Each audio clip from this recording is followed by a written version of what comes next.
whenever things don't happen the way you want them to happen, there is a temptation to think and name it as destiny. Because this is a way of dealing with failure. This is not destiny, this is just cheap psychiatry. You're trying to solace yourself to your present condition. If you want to make any situation the way you want it, outside situation, there are a million different ingredients here. Not all of them are you even aware of. Today, science can prove this to you, beyond any doubt. The way you're perceiving life right now through your sense organs, it is only enough for your survival. It is not enough to master your destiny. Today, modern physics and the neurosciences clearly telling you that whatever you're perceiving through five senses are not the way it really is. Here, sun is just setting. For your eyes, it is just going to be dark in a few minutes. But there is a whole host of creatures in this forest. For them, the day begins. So what's light for you is darkness for them. So, sense organs are sufficient instruments for survival only. With that, you don't master your destiny. Because if you want to create a situation the way you want it, you have to have some mastery over your life energies. Because ultimately, the whole existence is energy. You can never logically figure out every aspect of life around you. If you have mastery over your mind, 50 to 60% of your life will be in your controls, 50 to 60% of your destiny will be decided by you, and that's all. See, whatever situations you're living in, you need to understand, to be human means that you can mold the situations the way you want it. You are not molded by the situations, you are molding the situations the way you want it. But today, most people in the world are molded by the situations in which they exist. That is simply because they're existing in reaction to the situations where they were placed. Is it my bad luck? Is it my destiny that I was born to such parents? Is it my destiny that I am born in such a country or this part of the world or that part of the world? Everything that you know as myself today is just an accumulation of impressions and physical body. What you accumulate can be yours, can never be you, isn't it? So what is you is yet to be introduced to you it is yet to come into experience, it is in an unconscious state. You're only conscious of small parts of your accumulation. You're not even 100% conscious of what you have accumulated. So you are trying to live your life through your accumulations. You're trying to live your life through what you have gathered, not through who you are. Now, because of the type of accumulations you have developed certain tendencies, so naturally you move in certain directions. Today, science has proved to us, beyond any doubt, that the whole existence is same energy. The air and the water are actually same energy. Right now, people believe and eulogize this usually, that the river's destiny is ocean. River's destiny is not ocean, river has no destiny. Because water, because it's H2O, because of a certain gathering, it has acquired a certain tendency. So it is always trying to find its own level. Because of that, it's moving in a certain direction. Here we are, this river or this bunch of streams have been dammed. If you open up the dam, naturally it may go. That is because of the tendencies of the water. Similarly, you have acquired certain tendencies depending upon what you have gathered within yourself. What type of impressions you have gathered, accordingly you have gathered tendencies. It is not that this cannot be changed. This water is trying to go to the river, always flowing downward, isn't it? If evaporation happens, suddenly the water moves upward. Isn't it defying the law? If you do certain things with yourself, you can completely change that. In 24 hours' time, you can completely rewire yourself. I can show you any number of people who have become like that, totally transformed. That's what we mean by transformation. We're not talking about change, we're talking about transformation. So, what's wrong with the way I am? Nothing wrong. If you ask me, what's wrong in being limited? Nothing wrong. 100 years ago, whatever they believed as their destiny, many of those things, we have taken them into our hands, isn't it today? Varieties of diseases, infections, deaths. All these things we believed were destiny. If 1 million people died of black plague, we thought it's their destiny, it's God's will, isn't it?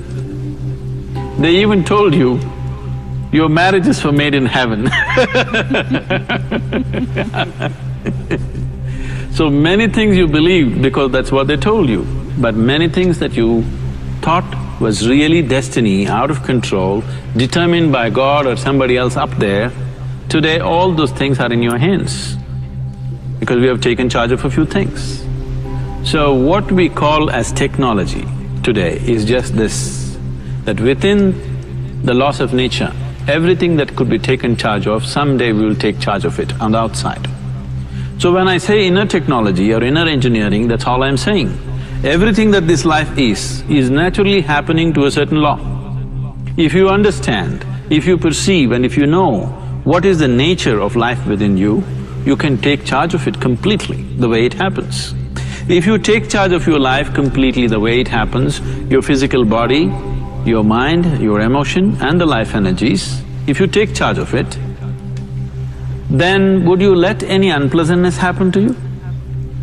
Unpleasantness is happening to you in the form of anger, fear, anxiety, stress, because your basic faculties like body, mind, energy, emotion, nothing takes instructions from you.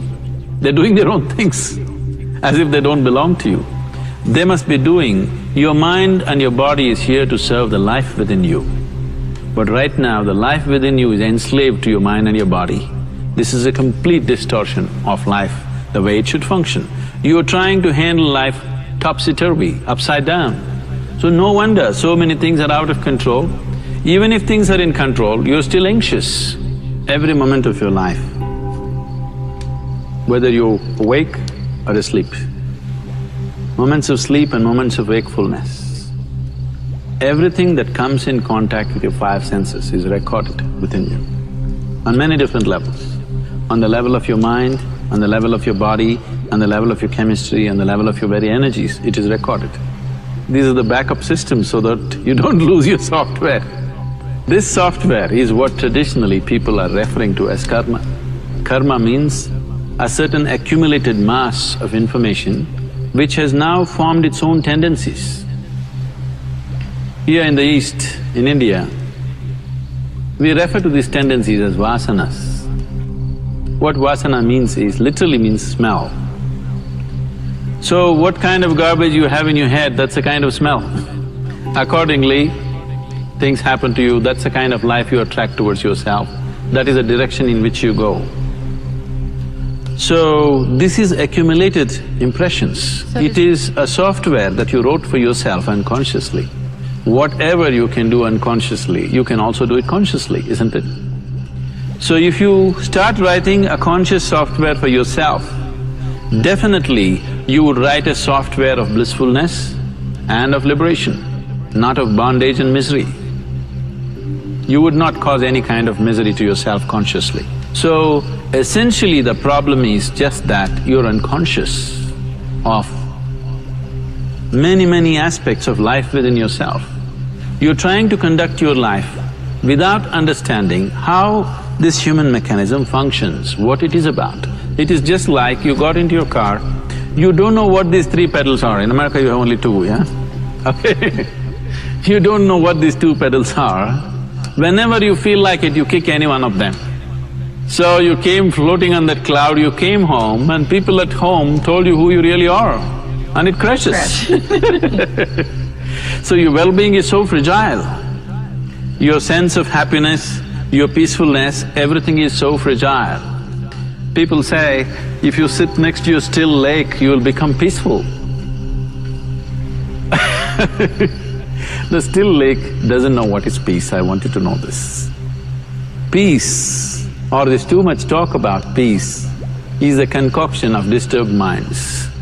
Too many disturbed minds, so they're making up this whole business of peace. You don't have to do anything to be peaceful. If you don't mess yourself, you are peaceful. How else to be? I don't know how else to be. If the still lake is giving you peace, so all I have to do is take a pebble and throw it into the lake and you're finished. How fragile it is. Now you make yourself in such a way, if you sit here, if the lake doesn't know peace, the lake should become peaceful because of your presence, because these are all inanimate objects. But here, the very source of creation is becoming conscious. I'm not saying it is not there, it is there also, but in a different form. Here it is much more possible to access. Once you have access of that, your presence settles everything around you. What is around you doesn't settle you. Right now, if they want peace, they go to the top of the mountain, a lake or an ocean. No, wherever you go, that whole place should become peaceful. We have sayings like this in India, if one being gets enlightened, the whole world will experience peace. When there are poetic ways of expression. When certain yogis got enlightened and they walked through the forest, I am not talking about peace in terms of war and peace. Even if there is no war, there is no peace in human mind. If there is no violence in you, the possibility of violence on the planet, we are always trying to fix the world. Our ideas of revolution is always about fixing the world. We have fixed the world substantially. If you fix it anymore, there'll be no world left. That far we have gone. However much you fix the world, still human beings are not happy because we have not done anything about fixing the interiority. There is no universal salvation without individual salvation. There is no universal transformation without individual transformation. If you, me and one more person are transformed, a small piece of the world is transformed. This is the only way it can happen. It cannot happen from somewhere else. It can only happen from within. So when we talk about spiritual processes, we are not talking about going to temple, mosque or church. We are not talking about looking up or looking down or looking around. We are talking about looking inward, which is a completely different dimension. All your life you looked outward. Your whole perception has always been within yourself. But now the problem is, your sense organs are outward bound. So your sense organs never give you access to the internal, but your whole experience of life is internal. This is the struggle. This is the reason why people are not in charge of their lives. This is the reason why people think their lives are being run from somewhere else. It doesn't matter who you are, life doesn't work for you unless you do the right thing. Always people who believe that they are good people are always wondering why it's not working for them and why it's working for someone else. Whoever does the right thing, for him it works. The existence is not judgmental. So you are a good person. So, even if you don't water the tree, will it grow? You are a bad person. If you take care of the tree, will it grow? So good, bad, all these things are in your head. These judgments are essentially human and socially conditioned. In every society they have their own idea of what is good and bad. But the existence is treating all of us the same way. Whoever is receptive right now, he gets the bounty of life. So the whole aspect of yoga is to make you receptive. What is being receptive? I don't know how many years ago you heard of Isaac Newton. He saw an apple falling down. And that's a great observation. I'm sure every village boy knew that apples fall only down. Anyway, he noticed it and the law of gravity was propounded.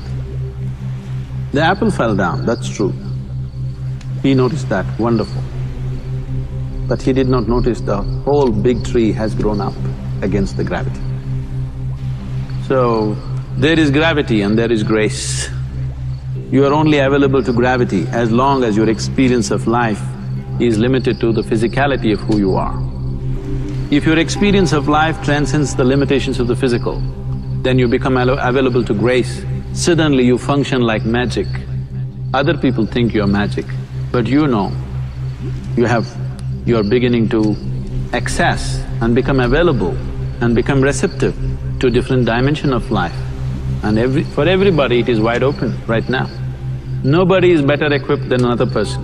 When it comes to outside realities, all of us are differently capable. What you can do, somebody else cannot do, what someone else can do, you cannot do, this is how it is. But when it comes to inner possibilities, all of us, every one of us, every human being is equally capable. You are not any less capable than a Buddha or a Jesus or anybody for that matter. Now you are looking at me in a certain awe because of the way I live. You are not less capable than me when it comes to inner realities. When it comes to the outside, we are differently capable. Outside physical capabilities are different, they're acquired. But inner capabilities, all of us have to the same extent. Unfortunately, never explored, never accessed.